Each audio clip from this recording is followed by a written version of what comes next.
Hi friends, మీరు చూస్తున్నది small new farmers Telugu YouTube channel. నేను మీ శ్రీరాముల్ని. మొదటిసారిగా మన ఛానల్ని చూస్తున్నట్టయితే లైక్ చేయండి, సబ్స్క్రైబ్ చేసుకోండి, అలాగే బెల్ ఐకాన్ క్లిక్ చేసి ఆల్ అనే ఆప్షన్ని ఆన్లో ఉంచుకోండి. ఈరోజు టాపిక్ ఏమిటంటే ఫ్రెండ్స్, మిరప తోటలో పచ్చ పురుగు రాకుండా తీసుకోవాల్సిన జాగ్రత్తలు, వాడవలసిన పురుగు మందులు.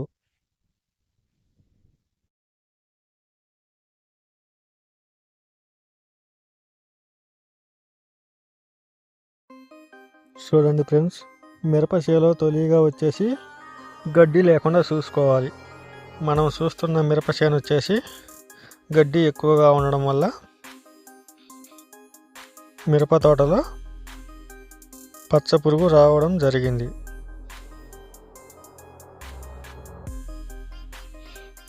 ఈ రైతు వచ్చేసి ఇప్పుడు తీపిచ్చే కలుపు రెండోసారి కలుపు తీయడం జరుగుతుంది.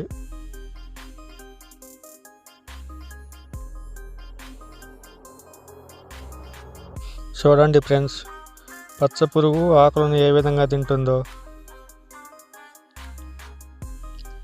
ఈ తోటలో పచ్చ పురుగు ఎక్కువగా ఉండడం జరుగుతుంది. వారానికి ఒకసారి మందు స్ప్రే చేసినట్లయితే పచ్చ పురుగు రాకుండా ఉండేది. ఈ తోటలో ఆకుముడత తెగులు కూడా ఉంది ఫ్రెండ్స్.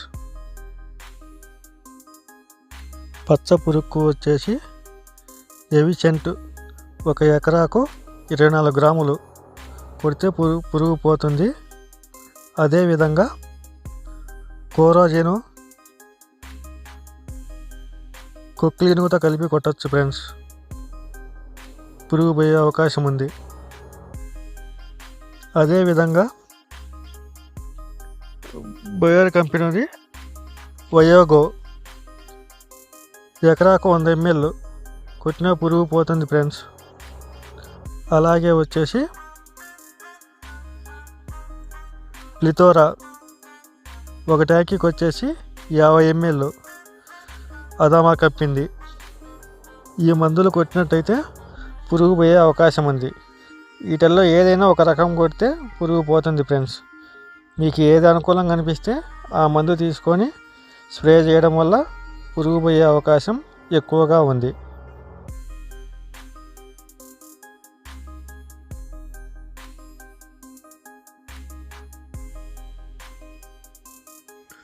ఉపయోగ మందు అయితే 15 రోజుల నుంచి 20 రోజుల దాకా పనిచేస్తుంది ఫ్రెండ్స్.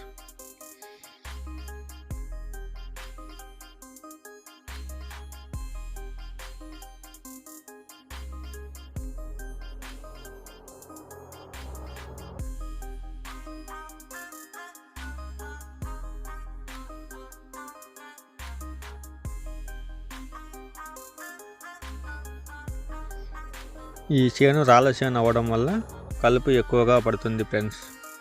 అలాగే పక్కన జొన్న చేను ఉండడం వల్ల పురుగు ఎక్కువగా ఉంది ఫ్రెండ్స్.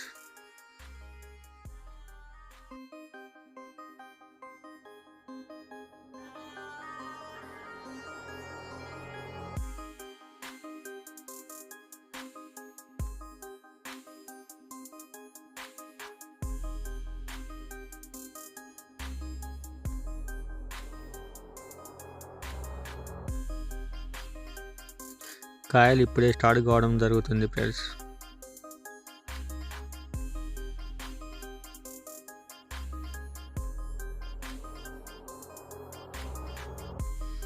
ఈ తోటలో అక్కడక్కడ బెండ చెట్లు, చిక్కుడు మొక్కలు,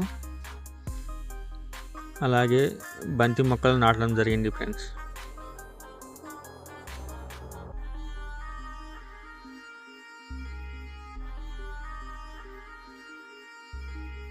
ఈ వీడియో మీకు నచ్చినట్లయితే మన ఛానల్ని సబ్స్క్రైబ్ చేసుకోండి.